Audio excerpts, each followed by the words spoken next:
On y va?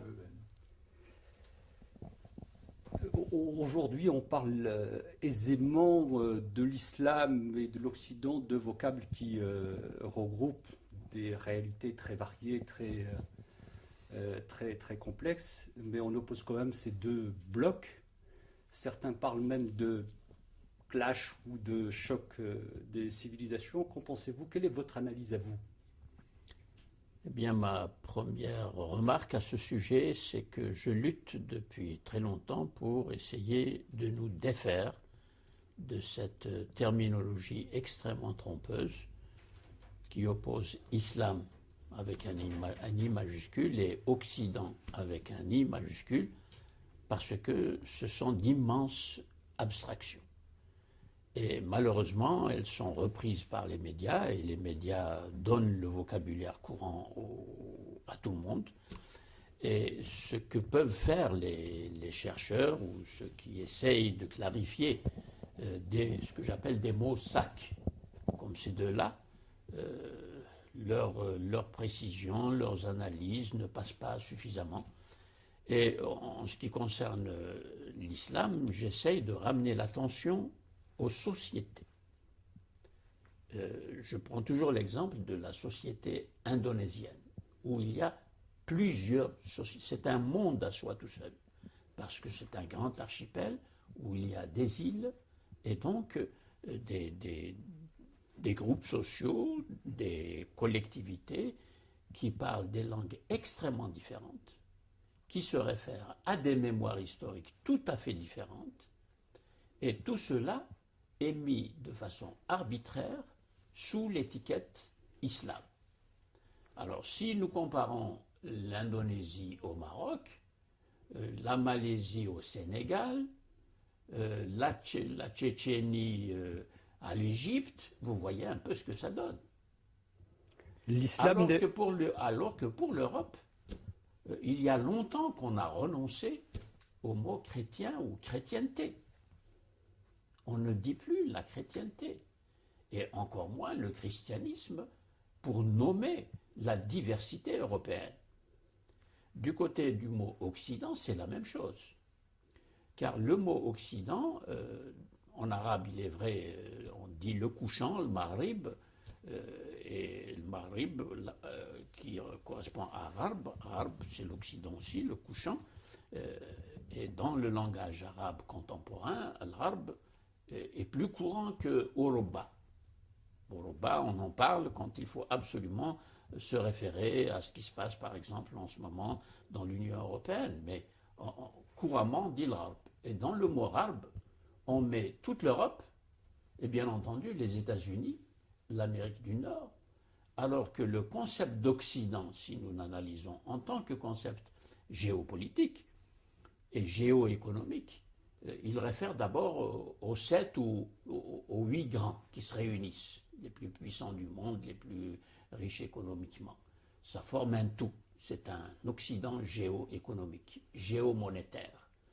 Il y a aussi un Occident géopolitique, avec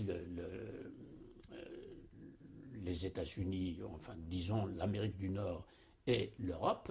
C'est un ensemble géopolitique qui a les mêmes intérêts, les mêmes visées et très souvent la même politique à l'égard du reste du monde.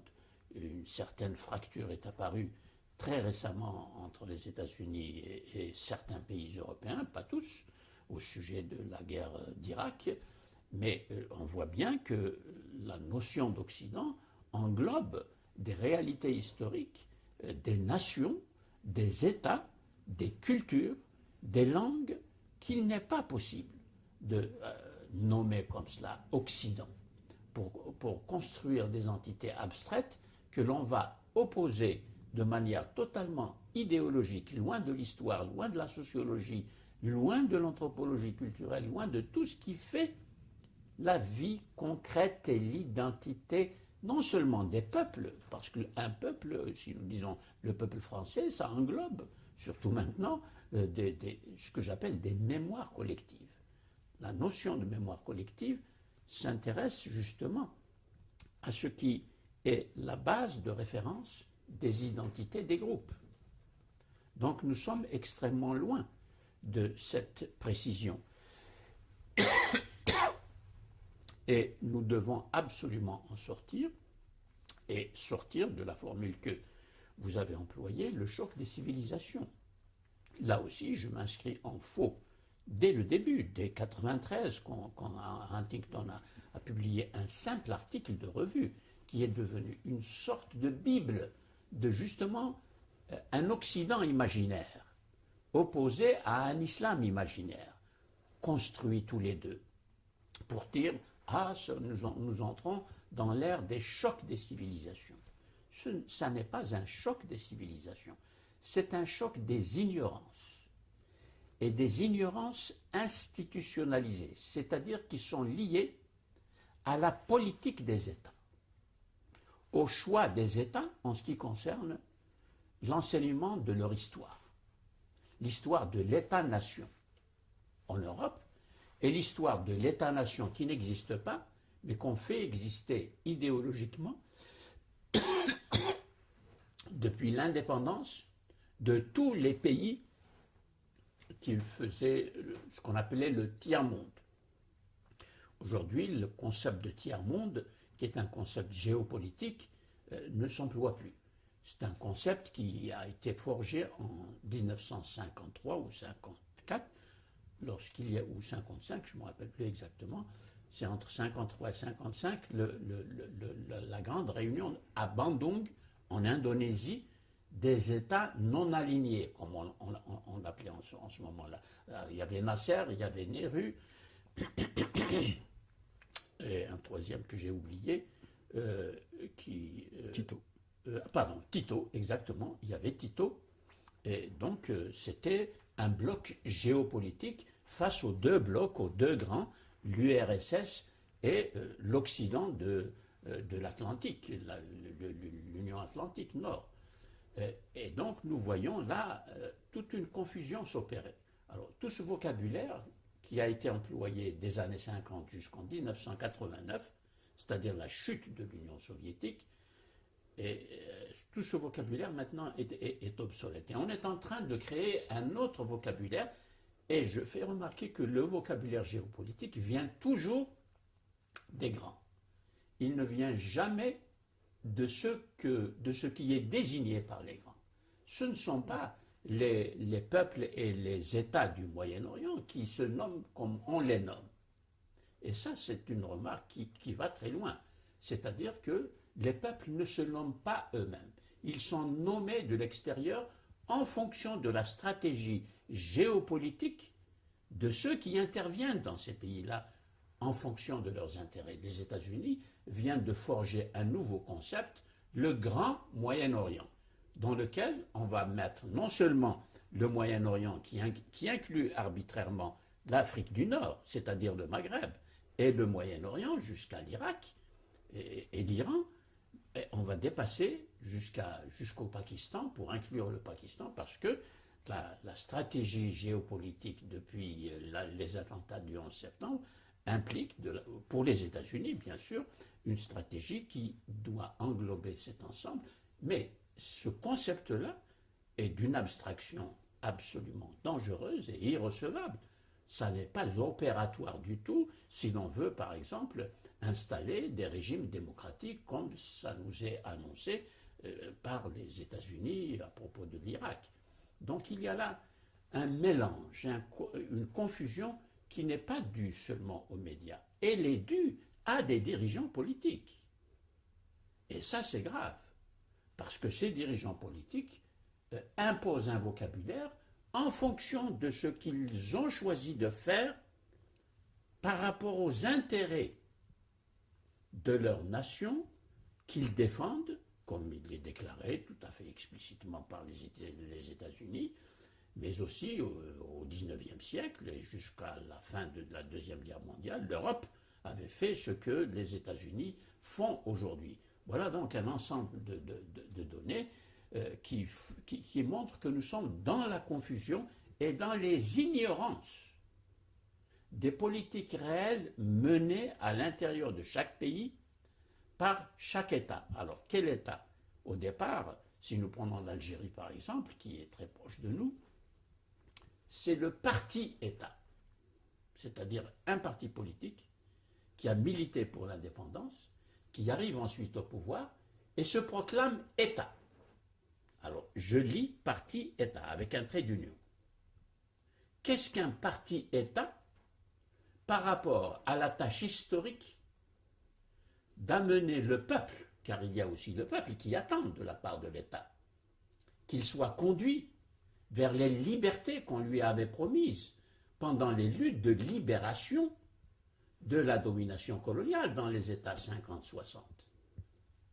Et ces espoirs nourris pendant les luttes de libération vont être complètement déçus.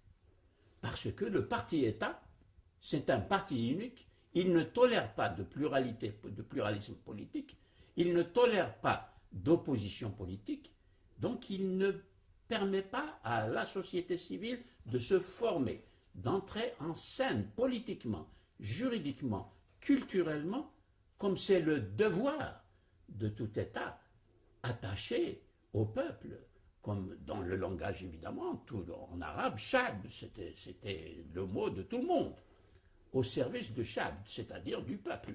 C'était le mot de tout le monde. Et pour devenir un zaïm, c'est-à-dire un grand leader politique, il faut tout le temps s'adresser au Chab. Et bien, en même temps qu'on s'adresse au Chab pour faire des choses pour lui, pour l'émanciper, l'amener à un régime démocratique, on lui refuse, au fur et à mesure qu'on l'interpelle dans le discours formel, on lui refuse les libertés essentielles. Alors ça nous conduit à la situation dans laquelle nous nous trouvons. Vous avez abordé plusieurs choses sur lesquelles je souhaite qu'on revienne d'une manière Absolument, plus... oui, ça c'est une réponse générale, et encore je suis allé vite parce que je voudrais prendre pays par pays pour montrer l'analyse concrète. Je vais vous poser des questions vraiment simples avec des réponses, si c'est possible, courtes.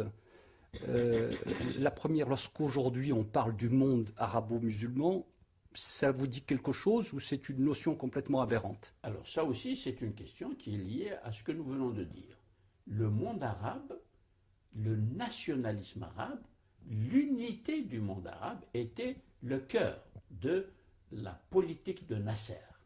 Abdel Nasser, en Égypte, qui est arrivé au pouvoir avec ce qu'on appelait les officiers libres en 1952, et aussi le Ba'ath, qui lui est parti de Syrie et d'Irak, avec Michel Aflaq. Les deux ont développé une sorte de concurrence, convergence vers la proclamation de l'unité de la nation arabe avec un N majuscule, l'Umma al-Arabiyya. Et puis le Qawmiyya, c'est-à-dire le nationalisme de cette unité arabe, de cette grande nation arabe, qui va inclure tout le monde arabe depuis l'Euphrate, l'Irak, jusqu'au Maroc. Alors ça aussi, c'est une étendue totalement idéologique. C'est une construction abstraite de nouveau, qui ne correspond absolument à rien et qui va nier les réalités culturelles, va nier les mémoires collectives et les mémoires historiques. Car l'histoire, le parcours historique du Maroc, par exemple, qui a un État qui subsiste dans sa continuité depuis 789, l'arrivée des Idrissides au pouvoir au Maroc, jusqu'à maintenant, la monarchie marocaine est le plus vieil État du monde. Alors qu'à côté, l'Algérie n'a pas une telle continuité de l'État. Il y a eu des États éphémères sur le territoire algérien, qui ont duré peu de temps, et puis il y a des dynasties qui se succèdent, etc. On ne peut pas désigner un État avec la continuité que nous avons au Maroc. En Tunisie, il y a eu une continuité un peu plus forte, mais pas non plus au niveau etc. Je peux continuer ainsi. La Libye, l'Égypte, l'Irak, etc. Et ça, c'est très important à regarder de près pour comprendre les convulsions auxquels nous assistons aujourd'hui, les désordres politiques auxquels nous assistons, et puis la formation d'États, je n'aime pas dire totalitaire parce que c'est peut-être trop fort pour quelques-uns, mais en tout cas, disons, autoritaires et sans intérêt vraiment concret pour l'installation ou la marche vers un régime démocratique qui se respecte. Ça, c'est général. Ce manque, justement, de culture démocratique pour aller vers des démocraties. Or, on a employé le vocabulaire de la démocratie. On a introduit des institutions formelles, comme le Parlement, comme la Constitution, comme les votes, qui est l'arsenal habituel du régime. Je l'appelle arsenal parce que, exactement, c'est un mot qui dit ce qu'il doit dire ici, dans cette situation. Alors, il y a tout un arsenal, on a le vocabulaire, mais le contenu n'y est absolument pas. Et aujourd'hui, hélas, moins que jamais, sauf quelques progrès réels que l'on constate dans certains pays où la démocratie est en train de balbutier et on voit quelques jalons se poser. Je n'ose pas donner de nom là parce que les autres seraient jaloux. Je ne suis pas là pour distribuer des bons points et des mauvais points. Vous parliez aussi de mémoire collective, d'imaginaire. Alors, quand je parle de mémoire collective, je donne un exemple, ou des exemples. Les Kurdes. Les Kurdes sont un grand peuple, fragmenté, dispersé entre 7 souverainetés politiques différentes, et toutes jalouses de s'annexer et de dominer les fragments du peuple kurde tel que nous le voyons aujourd'hui sur la carte. Ça, c'est le résultat des grands traités européens pour décider des frontières politiques au XIXe siècle, à la fin du XIXe, et pratiquement jusqu'à la fin de la Deuxième Guerre mondiale. Et il y a là donc une genèse politique et juridique de situations qui aujourd'hui sont des situations absolument tragiques. C'est ce que j'appelle des tragédies humaines politiquement programmées. Voilà l'exemple concret. Si nous regardons au Maghreb, nous avons une situation qui n'est pas aussi tragique que celle des Kurdes, parce que le peuple maghrébin, le vaste peuple maghrébin, de Benghazi, la frontière égypto-libyenne, jusqu'au Maroc, et de la Méditerranée jusqu'au Niger, c'est un immense espace. Cet espace est anthropologiquement nommé berbère. Le mot ne convient plus aujourd'hui parce que les intéressés le rejettent. C'est un mot qui a été donné à ce peuple au temps des Romains. Parce que barbaroi, ça veut dire des gens qui baragouinent une langue que les Romains, évidemment, ne comprenaient pas. Les Arabes ont repris le mot et l'ont gardé. Ibn Khaldoun, dans sa grande histoire, il l'a intitulé Tarikh al-Barbar en arabe. Histoire des Berbères, Ibn Khaldoun. 14e siècle, il est mort en 1406. Donc il y a là quand même une réalité anthropologique, culturelle, historique, extrêmement importante. Et non, nous allons l'effacer. On n'en parle pas du tout. À l'école, par exemple, on n'en parlera pas. Silence absolu. Alors qu'il y a des millions de citoyens algériens et marocains, moins en Tunisie, pour des raisons historiques, quelques-uns en Libye encore aujourd'hui, dans le Jebel Nafoussa. Eh bien, tout ça, on va l'effacer. Et on va l'effacer dans cette période de libération, après les libérations. Et ça donne la situation que nous vivons, c'est-à-dire des frustrations, des fragmentations, et la difficulté quand même de constituer une plateforme commune et solide, effectivement, pour construire la nation. La nation française s'est construite comme ça. Et d'ailleurs, nous constatons en France des réémergences de ce qu'on peut appeler des différences provinciales ou des différences qui se veulent même presque nationales, comme la Corse et la Bretagne. Ça, c'est un phénomène qu'on retrouve dans le monde entier.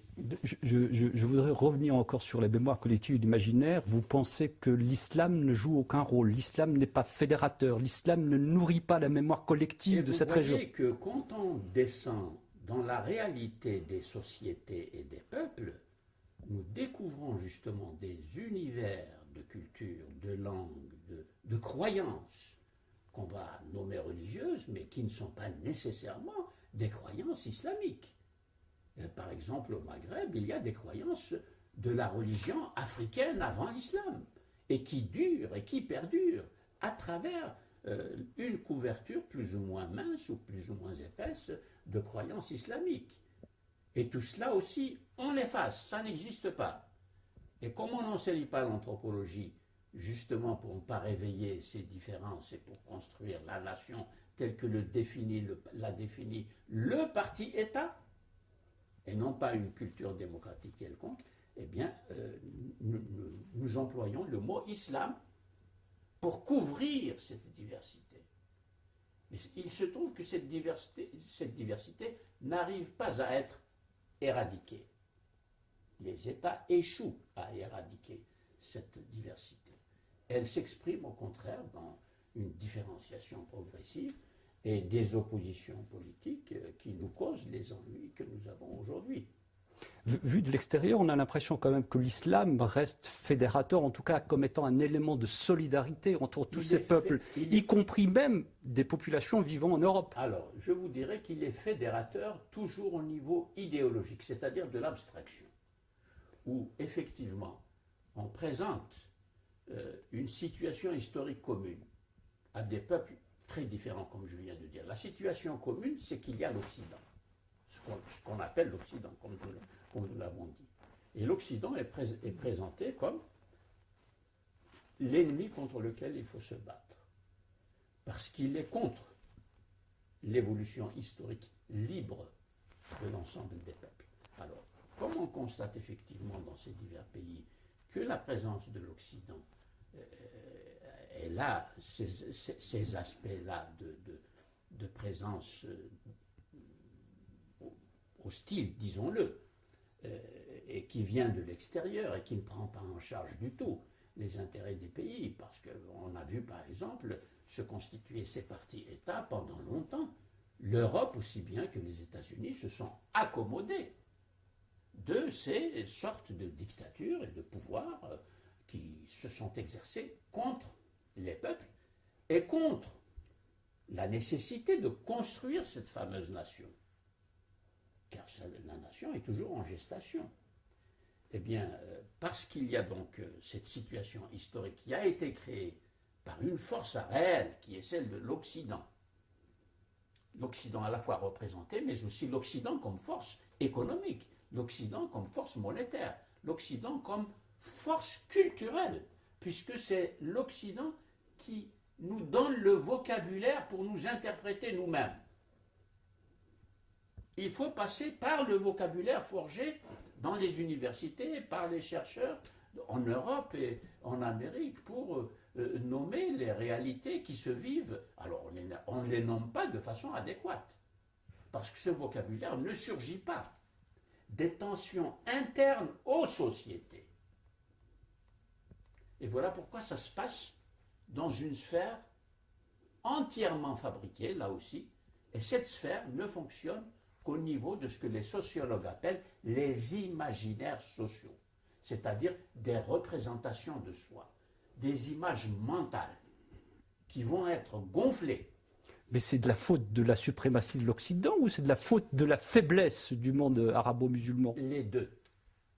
Les deux, et c'est ce que j'essaye de faire depuis toujours.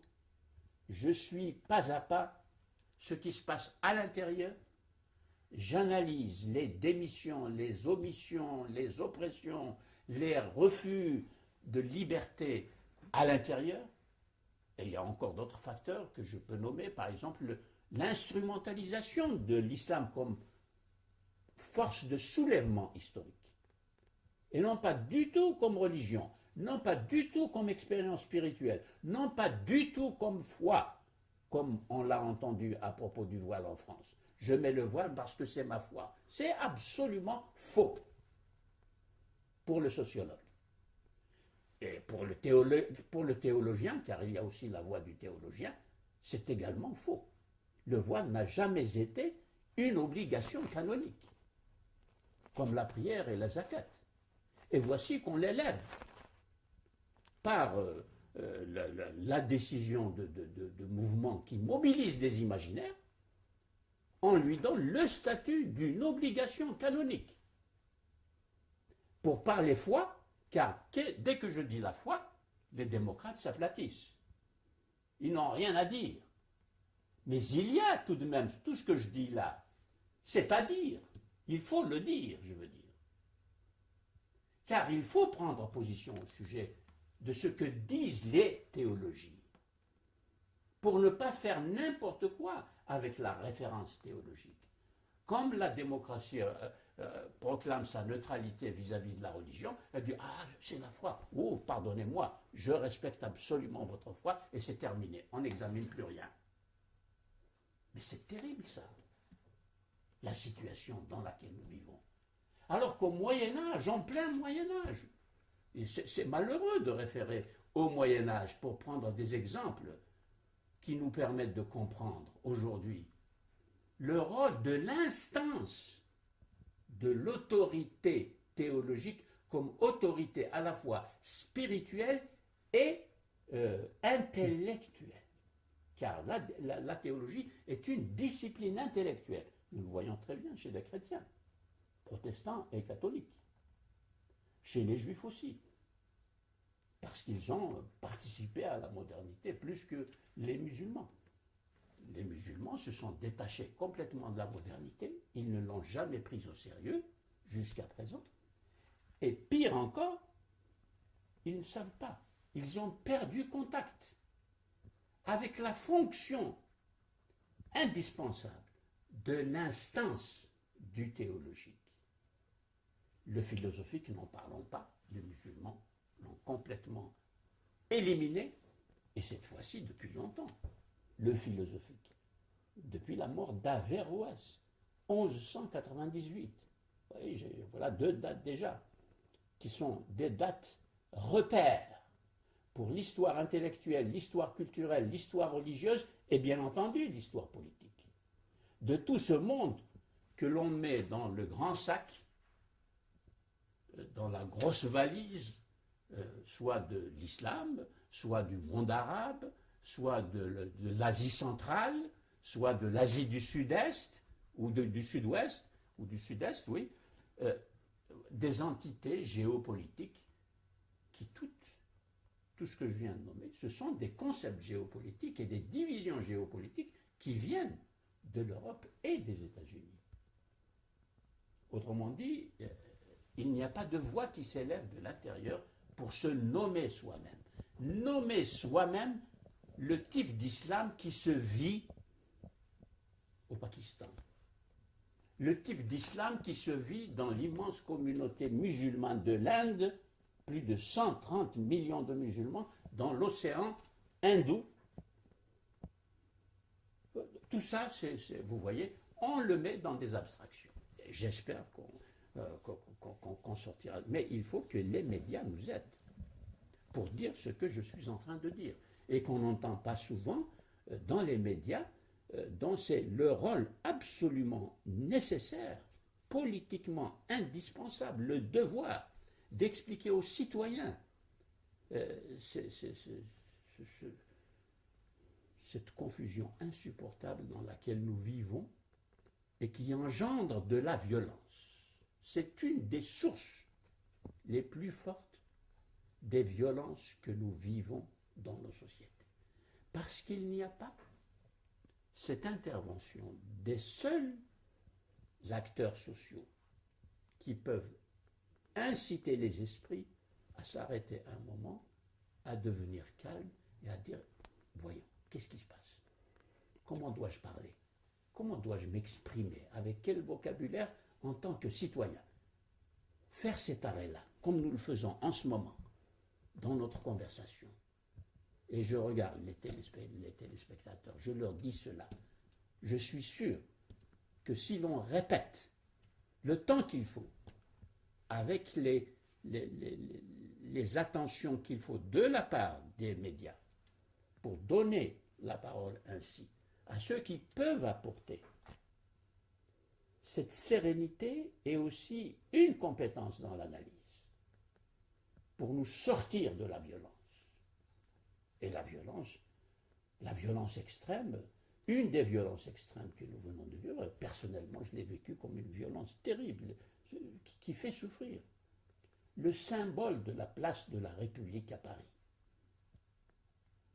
a servi à une sorte de confiscation de toute la symbolique politique de la marche des hommes vers la démocratie et les libertés. Hommes et femmes, évidemment, concernés ensemble. Et nous avons assisté à ce à quoi tous les Français ont assisté. Alors, on voit une sorte de lassitude. Tout le monde démissionne parce que je suis sûr que tous les Français sont atteints par cet entrechoc. Voilà un choc des ignorances partagées. Car les Français ignorent ce qui se passe dans la tête de ces femmes qui ont intériorisé un interdit traduit en obligation canonique, sacrale et relevant de la foi, sans que personne ne vienne dévoiler ou enlever les voiles qui cachent justement tout ce qui se passe dans leur tête et dans leurs manifestations. Et de l'autre côté, dire aux Français, attention, la laïcité, c'est une conquête, c'est formidable, elle a permis d'avancer, mais là, elle ne fonctionne plus. Elle ne remplit plus sa tâche. Et pourquoi elle ne fonctionne plus? Alors, vous avez utilisé le verbe dévoiler. Moi, je pense à Atatürk qui a dévoilé les femmes. Je pense en Iran. Non, la laïcité ne procède jamais par la violence. Ah non. La laïcité est humaniste. Humaniste dans le sens le plus fort du mot. C'est-à-dire, elle s'intéresse à l'homme pour l'émanciper par la culture, le dialogue, l'échange, l'éducation, la connaissance critique. Voilà la laïcité. Elle ne va jamais procéder à la manière d'Atatürk qui, du jour au lendemain, oblige tous les Turcs à porter un chapeau, pas porter le chapeau, mais un chapeau, parce que c'est un signe pour lui de l'occidentalisation et c'est un signe de la libération du peuple turc, justement des croyances qui, selon lui, avaient causé tous les retards de la Turquie et de l'Empire ottoman d'une façon générale. Et ça n'est pas un procédé. Il a supprimé du jour au lendemain l'alphabet arabe dont se servaient les Turcs pour écrire leur patrimoine culturel. Ça se fait, ça? C'est de la laïcité, ça? Non. Je reviens à la modernité. C'est de la brutalité. Je reviens au mot... Oui. Oui. Vous parliez de médias, j'imagine, à la fois en Europe, en Occident, mais aussi des médias dans le monde arabe. Bien entendu. Le rôle des médias dans le monde arabe n'est pas d'expliquer. Il joue beaucoup sur l'émotion. Absolument, oui, absolument. Et c'est encore plus pervers, je dirais, que ce que nous avons en Europe, parce que tout de même en Europe, il arrive que nous ayons des émissions culturelles, de vraies émissions culturelles, et que nous ayons des débats qui sont très formateurs pour la citoyenneté, et pour l'esprit civique, et pour éclairer les citoyens sur leur conduite de citoyens. Ce que je voulais dire, pardonnez-moi, c'est les médias, l'enseignement dans le monde arabe, tout ce qui participe à construire l'imaginaire ne fait qu'attiser cet affrontement, cette opposition entre les deux blocs. Exactement, oui. Et bien que maintenant, dans le monde arabe, on puisse regarder des chaînes internationales qui viennent d'ailleurs, eh bien, les chaînes nationales ne se corrigent pas pour autant. Elles continuent à donner des informations, par exemple, qui sont toujours très contrôlées par le pouvoir en place. Il y a des contrôles qu'on peut comprendre pour ne pas exciter certains mécontentements et provoquer des désordres, d'accord, mais il y a des contrôles qui sont préjudiciables à l'expansion de la culture démocratique citoyenne. Et cette distinction-là, on ne la fait pas. Parce que, d'une façon générale, la culture démocratique manque. Parce que la culture démocratique, ça ne s'invente pas. D'abord, ça se vit. Et ça se vit avec des références. Et des références à quoi?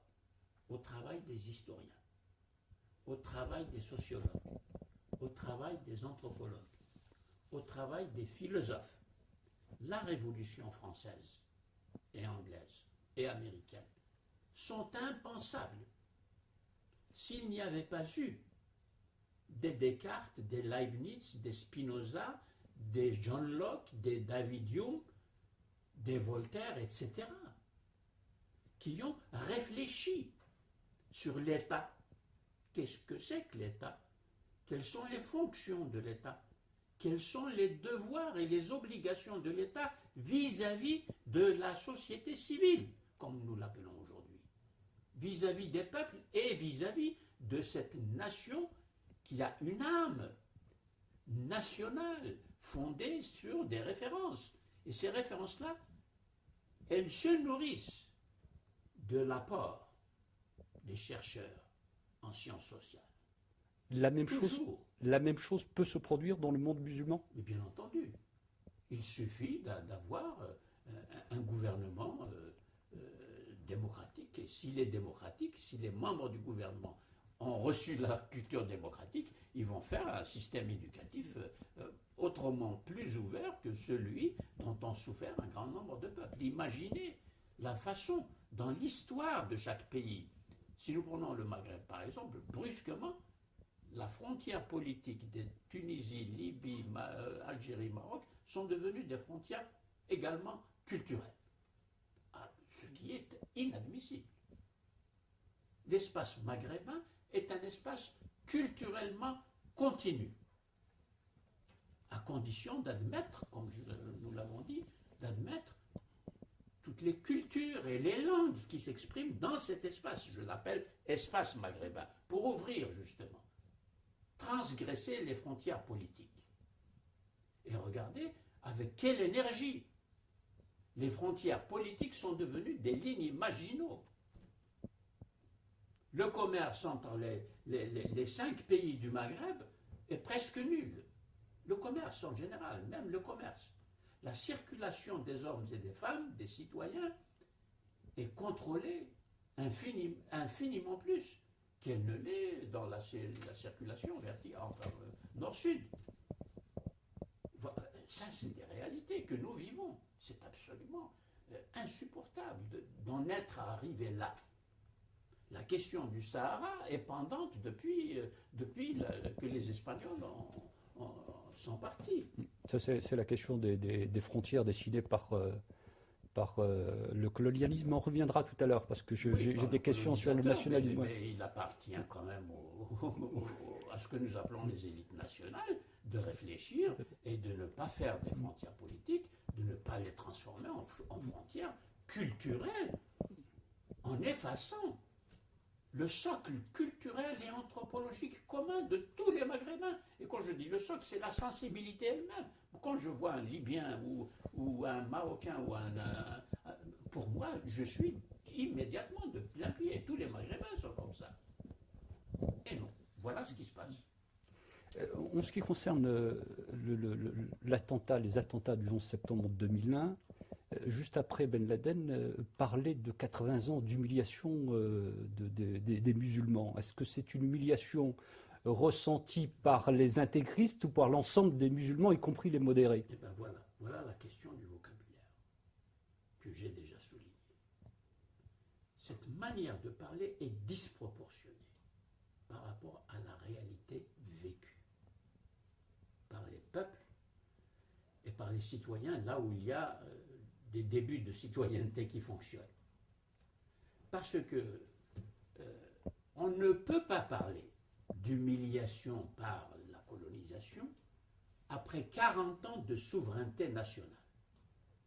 Et ces 40 ans, c'est dans la deuxième moitié du XXe siècle. Ça n'est pas au XVIIe siècle. Ça n'est pas à la vitesse des choses, au pas de l'âne, si je puis dire. Oui, nos cultures dépendaient du pas de l'âne et du chameau. dans nos civilisations méditerranéennes. C'est dans la deuxième moitié du XXe siècle que ces choses-là se sont peuplées. Alors, moi, je m'interroge, qu'avons-nous fait avec nos États de notre liberté politique retrouvée? Disons, souveraineté politique retrouvée. Qu'est-ce que nous avons fait? Quelle réponse avons-nous apportée à notre situation historique, non pas seulement au sortir de la colonisation, mais en référant à l'histoire plus longue. Qu'est-il advenu de la pensée islamique? Qu'est-il advenu de la pensée arabe? L'arabe étant devenu la langue officielle de tous les pays après la libération. Mais la langue arabe a véhiculé et véhicule encore les ruptures intellectuelles qui se sont opérées à l'intérieur de la langue arabe avant l'intervention du colonialisme. Voilà une parole simple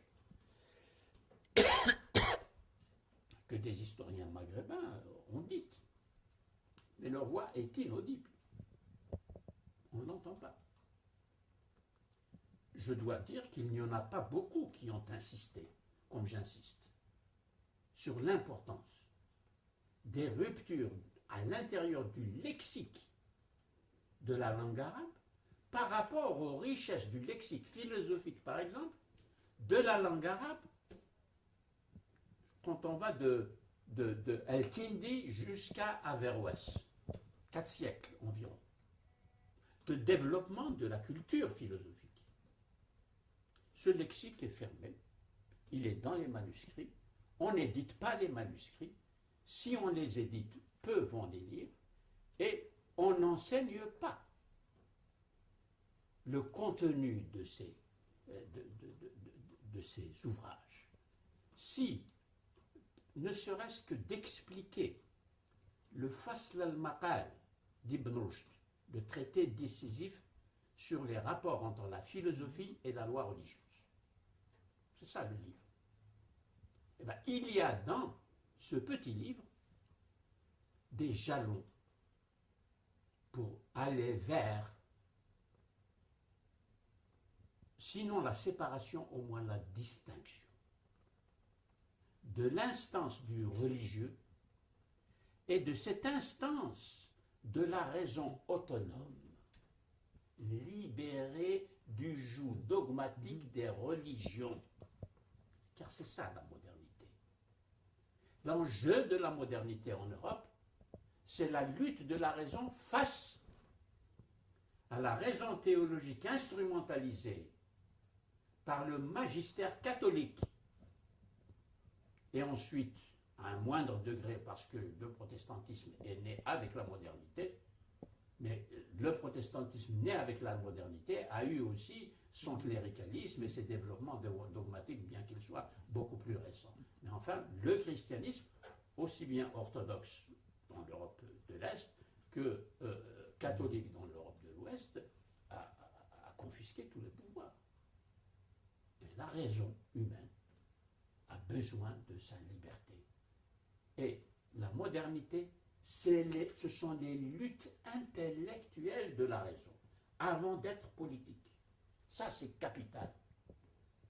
Alors qu'aujourd'hui, on inverse les choses, on veut avoir les libertés en cassant tout par de soi-disant révolutions libératrices, et quand l'État arrive au pouvoir comme Khomeini, ou comme la révolution arabe de Nasser, quand ils arrivent au pouvoir, qui va construire la culture démocratique? Où sont les philosophes que nous allons lire pour nous dire une définition moderne, comme dans le Léviathan, de l'État, où je ne peux même pas à ce moment-là me reporter aux ouvrages de Farabi sur l'État. Mais Farabi, c'est le Moyen-Âge quand même. Le Moyen-Âge n'a pas connu cette lutte à ce degré de la raison pour devenir autonome par rapport à la religion. Et cette autonomie va être protégée par un État de droit et un droit qui est construit par des législateurs humains. On ne viendra pas leur dire attention, il y a la loi divine qui passe avant votre loi, comme c'est inscrit dans plusieurs constitutions des pays dits musulmans. Tout ça, c'est énorme. C'est énorme. Et alors, l'aveuglement qui a été créé par un système éducatif dans le monde arabe et musulman en général. L'aveuglement au sujet de la modernité. Nous l'avons vu avec la réaction au sujet de la loi sur le voile en France. Derrière la réaction française devant le voile, il y a toute la modernité. Tout le cheminement et les luttes et le sang qui a coulé des citoyens pour arriver à cette modernité, à ce que représente la place de la République et la Bastille à Paris. Tout ça est effacé. Et on inverse les valeurs en donnant une leçon de liberté religieuse à la France, qui est accusée de ne pas respecter les religions et la foi religieuse, parce qu'il y a eu cette fameuse... Bon, on peut discuter sur la loi, et ça a été discuté et ça va continuer d'être discuté. Ça n'est pas le problème ici.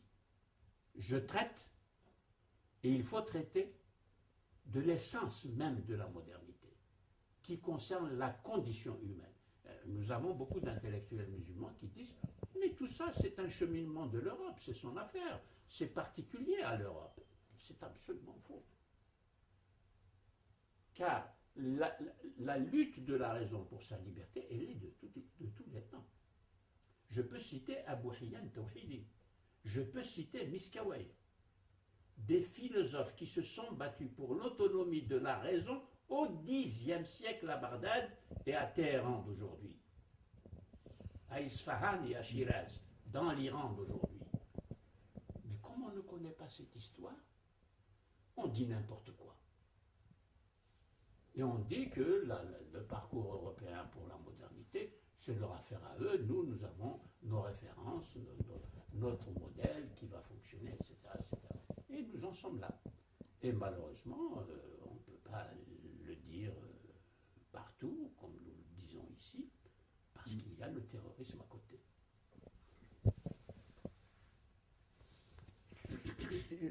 Vous me disiez tout à l'heure que parler d'humiliation, c'était un peu exagéré. Alors comment expliquez-vous Attention, il y a humiliation. Mais à d'autres niveaux, dans d'autres conditions qu'il faut expliquer. Je n'ai pas dit qu'il n'y avait pas humiliation. Il y a humiliation. Et il y a humiliation 40 ans après les indépendances. Il faut ajouter cela. Car ça fait 40 ans, 50 ans qu'il y a eu indépendance. Eh bien, il y a humiliation encore. Mais quelles sont les causes de cette humiliation? Ça n'est plus exclusivement le colonisateur extérieur. Ce sont nos citoyens qui ont pris les pouvoirs et qui ont développé des politiques qui n'ont pas intégré ni les valeurs démocratiques, ni le droit moderne, qui est une conquête et une reconquête perpétuelle. Car dans la mesure où le droit, tout droit, est la traduction d'un rapport de force à un moment donné de l'histoire d'une société, le droit est toujours sujet, constamment sujet, à révision, à refondation, pour qu'il y ait légitimité et non pas seulement une fausse et insupportable légalité. Car il y a des pouvoirs qui s'exercent avec une insupportable légalité, intolérable du point de vue intellectuel et du point de vue de l'analyse du droit et de la confection du droit dans une société. Ça, c'est un immense sujet. Et c'est ce que j'appelle l'impensé dans la pensée islamique contemporaine. C'est-à-dire des thèmes aussi massifs que l'on ne peut même pas penser. Parce qu'on n'a pas les outils, on n'a pas la formation, on n'a pas les références, la langue ne le permet pas, parce qu'elle n'a pas été suffisamment travaillée, car il faut que la langue porte les traces des luttes de la raison. C'est ça qui a fabriqué le vocabulaire de la laïcité. Et c'est pour cela que le vocabulaire de la laïcité doit être révisé, revisité, refondé, surtout quand la structure de la société change de manière significative, comme c'est le cas de la société française, qui doit faire place à plus de 5 millions de musulmans. Ça change complètement la structure profonde de la société et les demandes des citoyens. Alors là, il faut repenser, non pas rejeter, non pas dire laïcité contre religion, absolument pas. C'est pas là le problème. L'islam est compatible avec la démocratie? Je ne poserai jamais le problème ainsi. Parce que si je dis ça, il faut que je dise la même chose. Le christianisme est-il compatible avec la démocratie? Alors là, il y a des réponses. Marcel Gauchet dit, qui est un grand historien de la laïcité en France, il a des travaux très, très connus et à juste titre, soutient la thèse que le christianisme est la seule religion parmi toutes les religions qui permet la sortie de la religion. C'est-à-dire que sortir du religieux se trouve déjà inscrit dans les enseignements du christianisme. Alors, je demande à voir, c'est une question entre lui et moi, une discussion entre lui et moi, mais on se comprend très bien. Et puis, je demande à voir, en ce qui concerne, quid de l'islam, quid du judaïsme, quid de l'hindouisme, quid du confucianisme, c'est-à-dire que nous avons des religions vivantes. Nous ne sommes pas les seuls sur Terre. Mais ma question, quid de l'islam? Eh bien, quid de l'islam à l'intérieur de cela? Alors, je ne peux pas répondre à la question uniquement pour l'islam. Bon, on peut esquisser des réponses, mais les recherches ne sont pas faites dans cette direction jusqu'à présent. Ce qui a été fait est très insuffisant. Et de toute façon, la réponse ne peut pas être donnée uniquement pour une religion sans examiner les autres religions pour apporter des preuves a contrario. Et montrer que, effectivement, le christianisme, par exemple, est bien la seule religion. Mais le dire comme ça, sans avoir fait tout cet examen, le scientifique ne peut pas l'accepter. Aujourd'hui, 21e siècle, fin du 20e siècle, il y a des démocraties quasiment dans tous les pays chrétiens. Dans le monde musulman, il n'y a pas de démocratie. Oui, mais il y a des démocraties dans les pays chrétiens, mais il y a toujours la tension entre le regard chrétien sur la démocratie et le regard laïque sur la démocratie. Nous l'avons vu dans la discussion qui vient de s'engager en France à propos du voile. Et nous le voyons aussi dans d'autres exemples. Par exemple, il y a un événement qui s'est passé en France le 12 décembre 1989. C'était la célébration du bicentenaire de la Révolution et le président Mitterrand a fait entrer l'abbé Grégoire au Panthéon. Et Mitterrand, qui est un grand connaisseur de la symbolique politique, voulait rapprocher ce que les historiens appellent les deux France. Justement, la France qui veut une démocratie mais de type chrétien et la France qui veut une démocratie de type laïque totalement détachée du religieux. Car l'abbé Grégoire, pendant la Révolution, a signé la constitution civile du clergé, ce qui est un acte théologique que l'Église jusqu'à présent n'a pas entériné.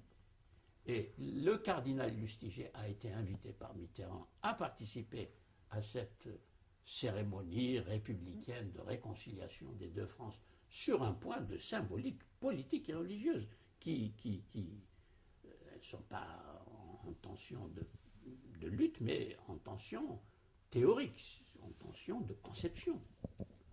Ben, le cardinal Lustiger n'est pas venu à cette cérémonie parce qu'il considère que l'abbé Grégoire, bon, il peut aller au Panthéon, en quelque sorte, c'est sa place, parce que, justement, il avait pris une position qui n'a pas tenu compte du magistère catholique, qui veut que le clergé aussi lutte pour son indépendance. Mais il lutte pour son indépendance et son autonomie grâce à la modernité. Car il a longtemps lutté contre la modernité, comme l'islam lutte contre la modernité. Alors, à propos de modernité, les islamistes disent qu'il faut islamiser la modernité. Il ne faut pas abandonner l'islam pour la modernité, mais il faut islamiser la modernité. Qu'est-ce que vous en pensez? J'en pense ceci. Ceux qui le disent n'ont pas fait d'histoire de la pensée dans l'espace méditerranéen, tout l'espace méditerranéen, et l'espace de la pensée au niveau de l'histoire des religions et de l'histoire des systèmes de pensée philosophiques. Ils ignorent ce qui s'est passé dans l'histoire. Et ils ignorent comment ça s'est passé, et ils ignorent par conséquent les enjeux de cette lutte.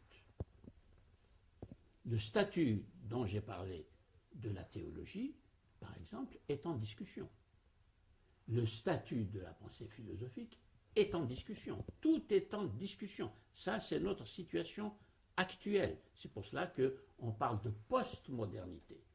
Et moi, je parle de métamodernité. C'est-à-dire, méta, ça ouvre un autre espace de confrontation. La confrontation que nous sommes en train de vivre en France entre un islam qui est le résultat historique de toutes ces ruptures que j'ai mentionnées de la pensée islamique par rapport à elle-même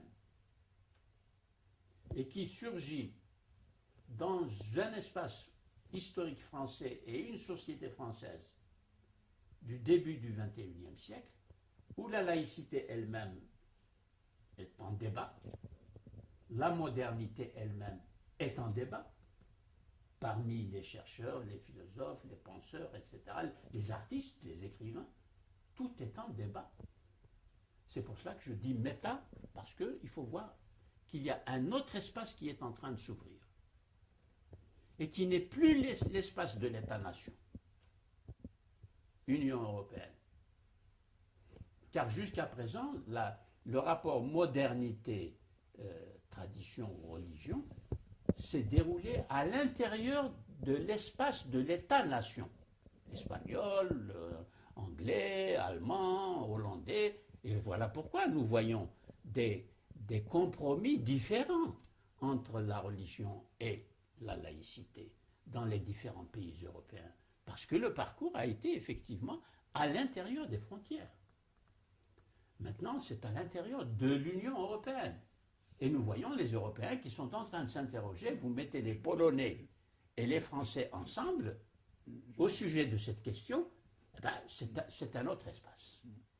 Je comprends tout à fait ce que vous dites, mais l'islam qui s'exprime aujourd'hui, c'est un islam qui s'exprime par le terrorisme, par la violence, par un certain nombre d'actes comme ça. Il n'y a pas de pays musulman qui est un exemple positif. Malheureusement. Malheureusement, et je suis très malheureux de ne pouvoir citer effectivement aucun exemple, ou presque. Il y a 2 exemples qui me viennent à l'esprit, mais encore une fois, je ne veux pas les nommer, pour ne pas avoir l'air de distribuer des points. Mais j'ai deux exemples dans l'esprit de pays musulmans où il est en train de se passer des choses qui sont prometteuses. Le Maroc? Sans doute, oui. Et le deuxième, c'est? Le deuxième, c'est évidemment la Turquie. Vous avez fini par me les faire dire. Dans tous les cas, vu que c'est une Mais discussion... la Tunisie, par exemple, est très bien placée dans cette marche. La Tunisie a précédé les autres dans la ligne de l'ouverture à la modernité.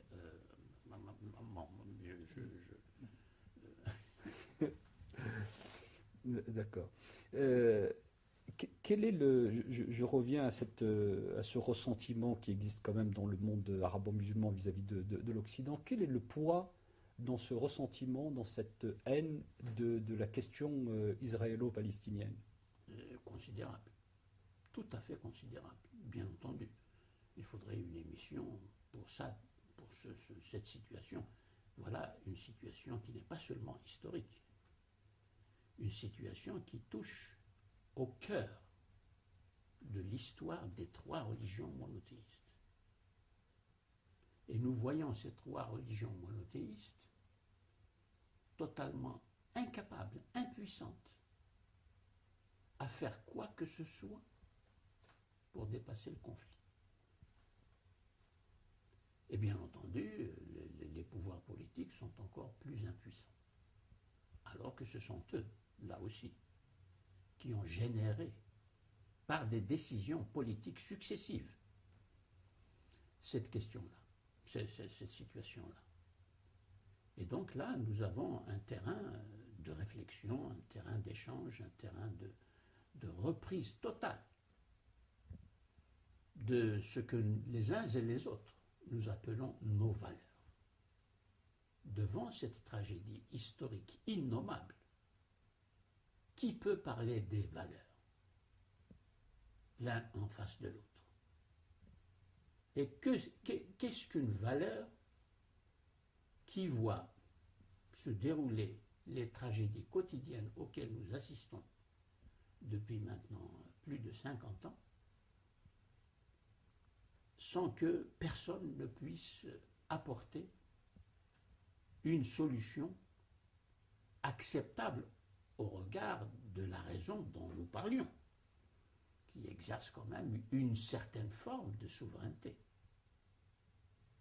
Ou, si l'on veut, pour les croyants, au regard des valeurs que prônent ces religions-là. C'est une guerre de religion. Pardon ? C'est une guerre de religion. Je ne dirais pas cela, non. Ça n'est pas une guerre de religion. C'est une guerre... là aussi, c'est une guerre... dire c'est une guerre des imaginaires non plus, ça n'est pas suffisant. Parce qu'il y a aussi la raison qui est engagée là-dedans. Des formes, plusieurs formes de la raison politique, par exemple. Elle est très fortement engagée. Mais il y a aussi la raison philosophique qui est engagée là-dedans et qui ne peut pas se prononcer. On est dans l'impossibilité de se prononcer, quelle que soit l'instance à laquelle nous nous adressons, où il y aurait une parole de Salomon, une justice de Salomon qui dirait, et qui obligerait tout le monde, La voix du théologien, c'est également faux. Le voile n'a jamais été une obligation canonique, comme la prière et la zakat. Et voici qu'on l'élève par la décision de mouvements qui mobilisent des imaginaires, on lui donne le statut d'une obligation canonique.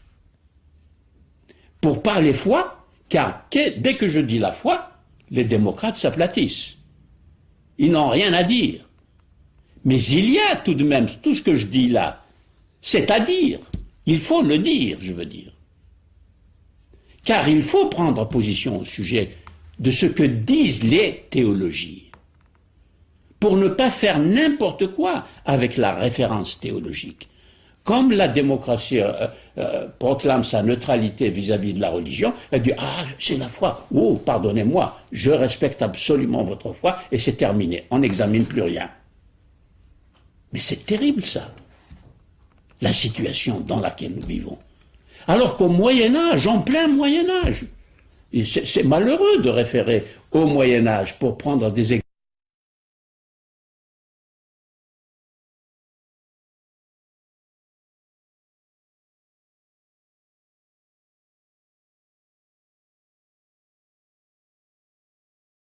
L'islamisme un peu partout dans le monde musulman. Est-ce que l'échec des nationalismes dont vous parliez tout à l'heure suffit pour expliquer cette montée des islamismes et de la violence et des terrorismes?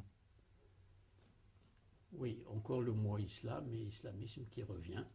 On a beau essayer de le chasser, il revient quand même.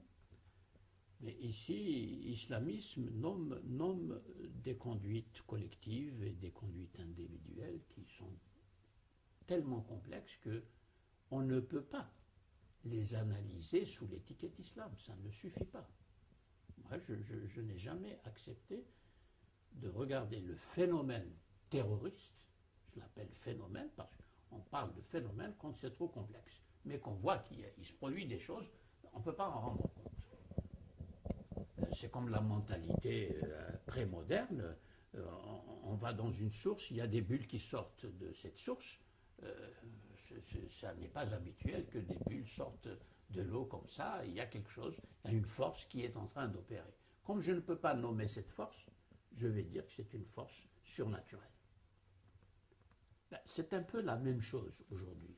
Les sciences sociales ne rendent pas compte de tout ce qui se passe dans une société.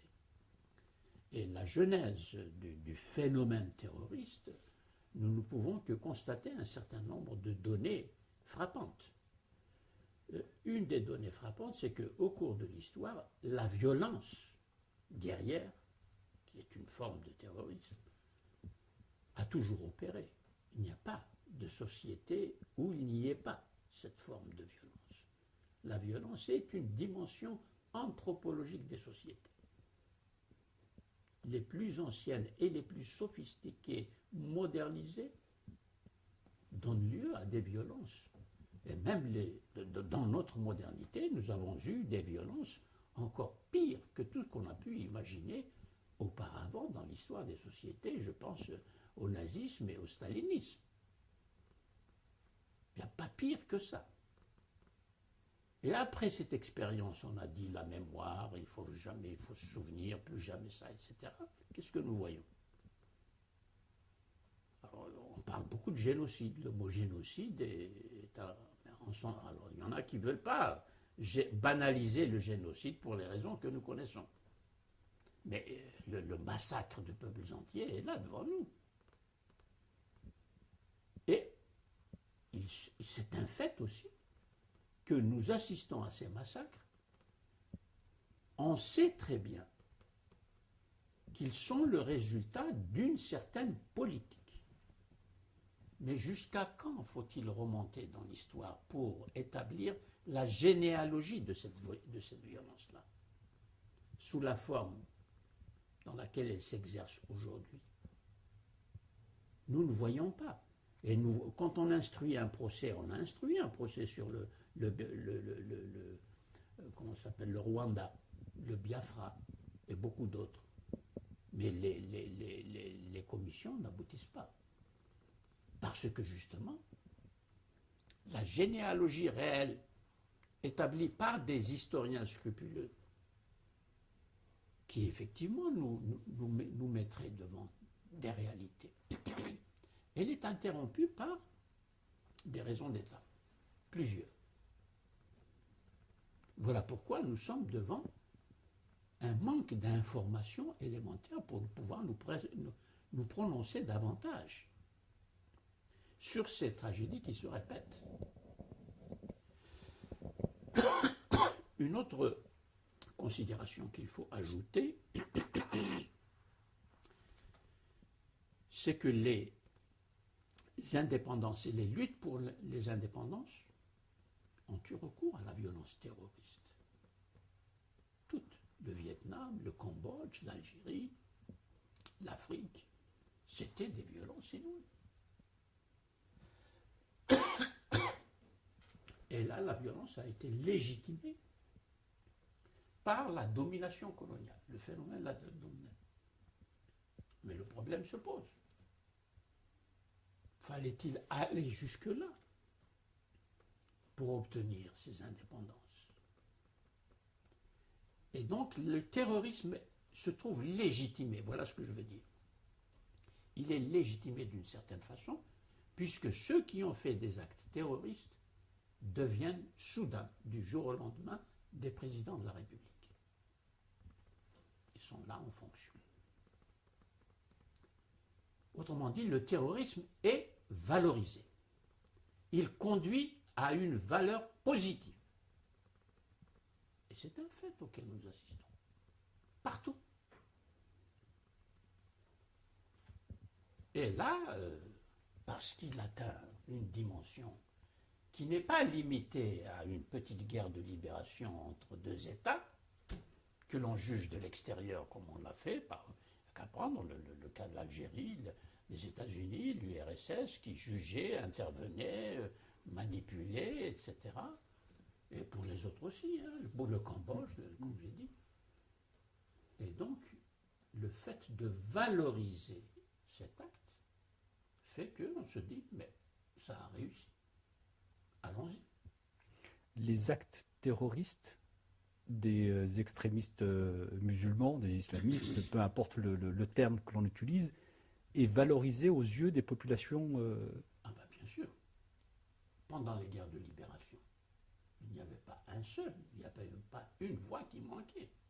Je parle aujourd'hui. Bon, alors aujourd'hui, oui, pour ceux qui le font encore, ils utilisent le même type d'argumentaire qui a été utilisé pendant les guerres de libération, puisque il y a toujours l'Occident qui est là, qui opère politiquement, qui ne lâche pas prise. Il y a cette guerre qui continue en Palestine et qui joue un rôle considérable, même chez les jeunes en France, nous le voyons avec l'antisémitisme, etc.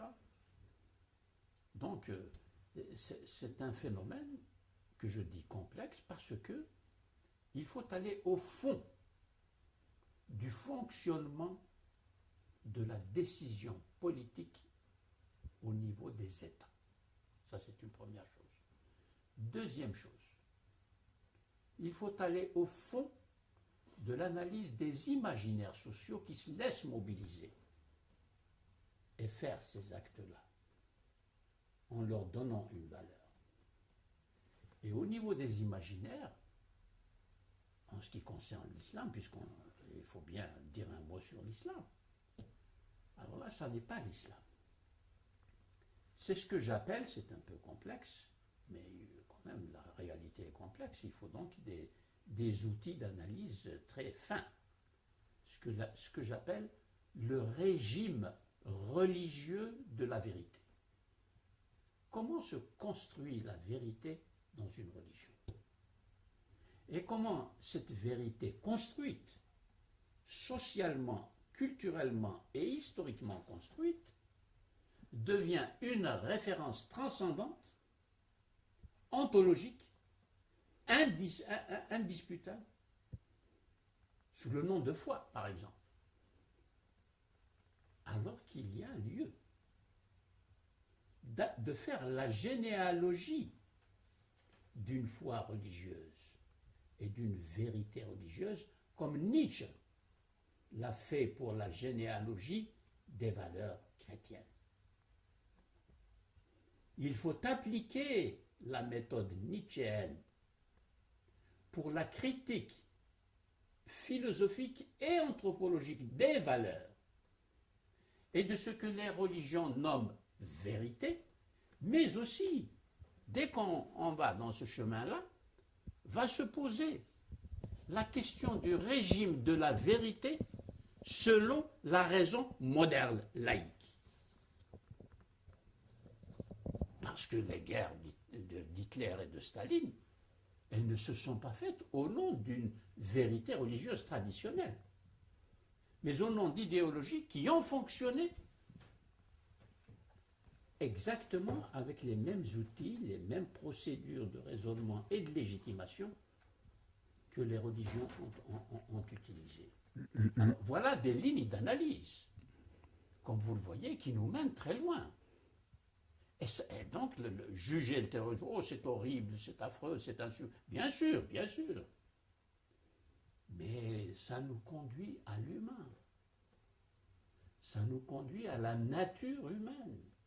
Ça nous conduit à la raison et aux manières diverses dont la raison fonctionne. Maintenant, nous avons fait 2 expériences, on peut dire, dans l'histoire de la raison.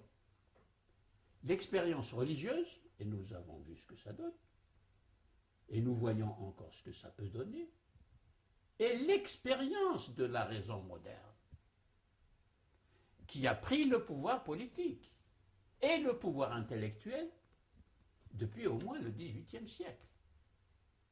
Et nous ne pouvons pas ignorer que c'est à l'intérieur des pays européens où la modernité a émergé et a fait ses meilleures conquêtes qu'il y a eu le stalinisme et l'hitlérisme, qui sont des choses épouvantables.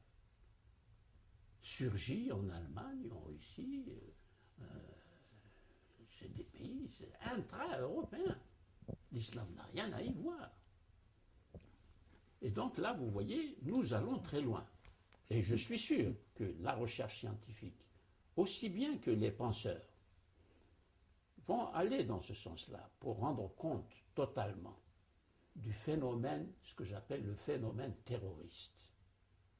Et parce que nous n'allons pas aussi loin actuellement, et nous traitons le terrorisme d'une manière idéologique. Je suis le bien, tu es le mal. D'où le sous-titre de mon livre, Au-delà du bien et du mal. Réfléchir au-delà du bien. Et ça, c'est Nietzsche. C'est ça le sens. Mais le bien est sorti des deux côtés, c'est-à-dire du côté des terroristes, des islamistes. Ils pensent que le bien se fait au nom de l'islam, mais de l'autre côté, le bien se fait au nom d'un certain nombre de valeurs dites universelles. Une autre remarque, c'est une remarque, ça n'est pas du tout une théorie, c'est que cette forme de la violence, exercée sur l'homme, par l'homme sur l'homme, arrive quand même à dévoiler, là aussi, le dévoilement des pratiques politiques, des pratiques intellectuelles, des pratiques culturelles qui, sans cette violence, auraient continué à se déployer au détriment de l'humain. Ça, c'est une chose. J'ai pas bien compris. Oui, c'est un raccourci. Oui, c'est un raccourci. Il faudrait que vous développiez. Vous voulez dire que c'est une bonne chose que cela s'exprime même par la violence? Non, je veux dire que vous avez, par exemple, une politique qui installe une violence structurelle dans les rapports entre les sociétés et dans les rapports entre les citoyens à l'intérieur d'une société. Cette violence est liée à une pratique politique. Comment y mettre fin? Par l'explication, par l'enseignement, on n'y arrive pas. Et la violence vient, la violence qu'on appelle révolutionnaire, elle fait tout éclater. Je ne dis pas qu'on va sauter immédiatement dans le bien, mais au moins on sort d'une violence structurelle qui a duré des siècles. Par exemple, la violence structurelle installée par les théologies pendant des siècles. Pendant des siècles. L'inquisition des religions a fonctionné. Mais la violence de Ben Laden est une violence révolutionnaire? Ah non, attention, non. Il ne faut pas faire des sauts comme ça. Mes analyses ici s'appliquent aux cultures, au fonctionnement des cultures. Et elles s'appliquent aussi au système de pensée, soit théologique, soit philosophique, soit aujourd'hui des sciences sociales, qui arrivent à produire et à mettre en place des théories explicatives qui conditionnent la vie des hommes en société. Et ces théories peuvent ne pas être du tout en faveur de l'émancipation des hommes en société. Il y a des politiques qui vont à l'encontre. Et nous constatons que pour mettre fin à ces politiques-là, il y a les manifestations dans la rue, c'est le premier degré, et puis il y a des révolutions qui renversent un régime, et puis là, maintenant, nous avons des terrorisme international, qui est une généralisation de ce phénomène d'une violence structurelle, encore une fois, qui s'installe avec un code juridique, des institutions, une manière d'enseigner, une manière d'interpréter l'histoire du groupe social, qui finit par être préjudiciable à de larges parties de la société. C'est ça que j'analyse. C'est, autrement dit, chaque société est un système d'inégalité. Ça, c'est une définition sociologique de la société. D'inégalité, ça veut dire que vous avez des rapports inégaux dans une même société et qui vont provoquer nécessairement des éruptions de violence. Parce que la violence est inscrite dans le système des inégalités. C'est ça que j'analyse. Ça m'amène à vous poser la question, la manière dont a été perçu, vécu. Il y a eu même des manifestations de joie. Les attentats du 11 septembre dans les pays arabes musulmans. Oui, mais ça, c'est au niveau des imaginaires sociaux. Parce que les imaginaires sociaux ont des comptes à régler avec le pouvoir, leur propre pouvoir dans chaque société. Et cette intervention-là, cette éruption de la violence à un niveau mondial est captée par ceux qui, à l'intérieur, sont opprimés et attendent une libération qui ne vient pas et qui dure longtemps. C'est ce que je viens d'appeler la violence structurelle. Et au-delà de ce que je vis dans ma société, il y a ce que vivent d'autres peuples qui me sont proches par la culture. Par exemple, solidarité avec le peuple palestinien. Solidarité avec le peuple israélien et le peuple juif aussi, qui s'exerce dans le monde et qui, justement, gagne le monde. Et c'est la mondialisation de ces solidarités qui donne naissance à l'expansion du fait terroriste au monde entier. Tandis qu'autrefois, ça se passait à l'intérieur de la société. La Révolution française, c'est d'abord passé à l'intérieur de la société française. Ensuite, Napoléon l'a inoculé, si je peux dire, aux pays européens voisins. Il est même allé en Égypte pour essayer d'y laisser un virus qui, malheureusement, n'a pas pris. Malheureusement, du côté de la Révolution. Votre confrère américain Bernard Lewis disait que l'avenir du monde musulman se mesurera à la place que ces pays-là, que cette région donnera à la démocratie et aux femmes. Qu'en pensez-vous? Oui, ainsi exprimé, bien sûr, je suis absolument d'accord, bien sûr. Oui, bien sûr. Et justement, le statut des femmes, c'est un problème structurel et illustre la notion de violence structurelle exercée sur la moitié démographique de toute société. Et cette violence structurelle dure des siècles, depuis des siècles.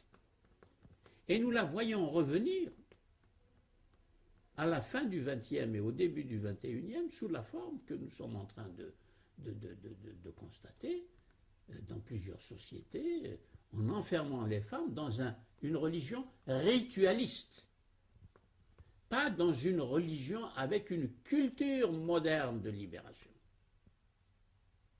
C'est un enfermement encore plus dur, si je puis dire, et plus généralisé, parce que dans la société très traditionnelle, il n'était jamais aussi généralisé. Le voile qui déclenche des manifestations, même en Indonésie, alors que ça se passe en France. Mais autrefois, dans une société, si dans une ville comme Alger, il y a des femmes qui portent le voile, chez les Chaouia de l'Aurès, les femmes ne portent pas le voile, personne ne vient les obliger à le porter parce qu'elles continuent à vivre selon leur code culturel régional. Ça fonctionne d'une manière entièrement différente. Donc ça, c'est le phénomène de la modernisation. Ce qui se passe au niveau d'un groupe social ou d'une nation, d'une société, se passe à un niveau mondial à cause de l'élargissement des solidarités et des hommes qui s'identifient à une cause, comme la cause du peuple palestinien d'un côté, la cause du peuple juif et israélien de l'autre côté. Ce sont des causes. Elles suscitent des adhésions, elles suscitent des jugements, elles suscitent des refus, et bien, ça se généralise. Et ça s'exporte. Absolument, ça s'exporte. Et il y a toujours cette incapacité d'intervenir dans cette généralisation pour dire il y a des manières de s'en sortir. Il y a une manière politique de s'en sortir, il y a une manière éducative de s'en sortir, il y a une manière culturelle de s'en sortir. Ça, ce langage-là, on ne l'entend pas beaucoup. Personnellement, j'y crois. Merci, M. Erkoun. Alain, il y a une ou deux questions qui Une objection, peut-être. Une objection, une question. Oui, moi je trouve, en tant que quelqu'un qui n'est pas au fait forcément des choses, l'asymptote de votre raisonnement, c'est quand même d'évacuer l'islam. Vous dites qu'il y a des tas de causes, etc. Et c'est tellement contraire à la perception qu'on en a. Oui, ce n'est pas de l'évacuer. C'est de... Enfin, du moins, c'est de le réduire à une importance... Non, c'est de le séparer des autres sphères de la production de l'existence humaine. Et une fois rendu à sa fonction de religion, là, on va s'en occuper. Mais comme fonction religieuse. Pas dans ce méli-mélo dans lequel tout est mélangé, tout est confus et tout est banalisé. Alors là, on ne s'y reconnaît plus. Non, mais l'observateur occidental profane a quand même le sentiment que le facteur commun à toutes ces sociétés, et qui donc on a la tentation de dire c'est ça qui explique, oui, c'est l'islam. Ah non, non, alors ça c'est faux. Oui, mais ça va contre le sens commun. Voilà. Oui, absolument, ça va contre le sens commun. Mais c'est ça l'objet de l'analyse, c'est d'aller contre le sens commun. Parce que c'est comme le chirurgien. Le chirurgien, il va vous soigner pour ce que vous avez. Et pour ça, il a des outils extrêmement raffinés s'il fait une opération. Mais quand il y a un groupe d'hommes et de femmes en face de... Non, non, je ne conteste pas, je leur dis, nous allons aller dans une grande salle et nous allons parler ensemble. Voilà ce que je fais. Je ne leur dis pas du tout. Vous êtes en train de confondre, vous n'y connaissez rien. C'est pas ce que... Non. Évidemment, peut-être que j'ai donné l'impression que... Non, c'est pas du tout ça. Je leur dis, je vais avec vous à la mutualité, et puis on va se calmer d'abord pour qu'on s'entende, puis on va parler. On va ouvrir le Coran, que dit-il au sujet du voile, on va ouvrir les ouvrages de théologie et de droit musulman, qu'est-ce qu'ils disent au sujet du voile. Et puis on va ouvrir aussi des dossiers dans d'autres religions, parce que je ne peux pas me satisfaire. Et ça, c'est extrêmement important. Je ne peux pas, aujourd'hui, résoudre les problèmes relatifs à l'islam, quelle que soit son ampleur et son importance dans l'histoire, sans aller voir ce qui se passe dans les autres religions. Ça, c'est une exigence métamoderne. Mais parce que l'exigence moderne s'est contentée de dire les questions religieuses, c'est votre affaire. Mais chez vous, la place publique, je ne veux pas en entendre parler. Ça, c'est pas une réponse. Mais allez voir dans les autres religions pour en tirer des expériences, des retours d'expérience, ou pour justifier en disant les autres religions sont... Non, non, c'est pour comprendre qu'est-ce qu'une religion. Quelle est la fonction spécifique des religions. Ça, c'est très important et nous ne le connaissons pas. Et nous avons besoin de le connaître parce que ce qu'on appelle la religion envahit tout et nous fait faire tellement de bêtises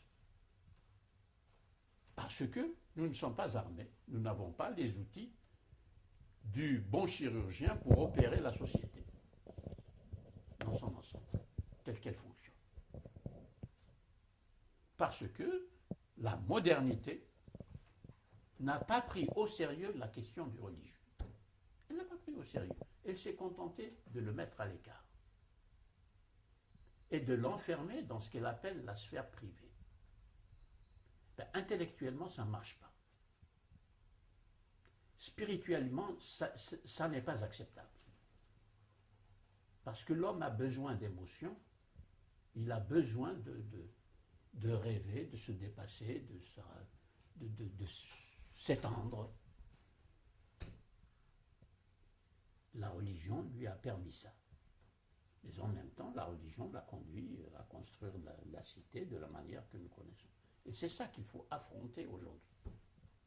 Et qu'est-ce que vous pensez de l'islam politique? L'expérience, par exemple, iranienne, où l'islam tient les rênes du pouvoir. C'est l'exemple de l'Iran. Alors, il ne faut pas dire l'islam, vous voyez. Au nom de l'islam. Non. J'aimerais avoir votre Le discours analyse. de Khomeini et des ayatollahs n'est pas un discours qui peut être identifié à ce qu'on appelle l'islam. D'abord, à l'intérieur de l'islam, c'est un discours chiite, c'est-à-dire une position musulmane, certes, mais théologiquement différente de la position également musulmane, mais qui est sunnite. Et ça n'est pas une mince différence. Or, voici un monsieur qui dit, moi j'arrive et je vous parle au nom de l'islam. Ah, du point de vue de la tradition musulmane, il n'a pas le droit de le dire. Il ne peut pas faire abstraction. Que du sang a coulé depuis 661, Ali et Muawiyah. Et brusquement, il arrive comme quelqu'un qui descend du ciel et dit maintenant voilà le véritable islam. Pas le droit de faire ça. On n'a jamais le droit de confisquer une religion à soi tout seul, ou pour une fraction contre d'autres fractions qui s'en réclament. Donc je ne rejette pas Khomeini d'une façon arbitraire. Je dénonce la manipulation qu'il fait du mot islam, comme tous les autres, comme Ben Laden et comme tous les ulama en général, et ceux qui parlent à la télévision et qui s'approprient une autorité qu'ils n'ont pas. Et cela, hélas, les gens ne le savent pas. Voilà pourquoi j'insiste sur l'histoire. Les choses ne sont pas nées hier. Et les difficultés que nous portons en nous sans pouvoir en rendre compte et sans en avoir une conscience claire, c'est considérable. Ce sont ces choses-là qui nous font agir à notre insu pour produire des conduites, encore une fois, intolérables. La conduite terroriste est intolérable. On ne peut pas la mettre en équation avec l'islam, ou en équation avec le christianisme ou l'hindouisme, c'est autre chose. Je pense avoir été assez clair là-dessus. Oui. Merci. Merci Je vous infiniment.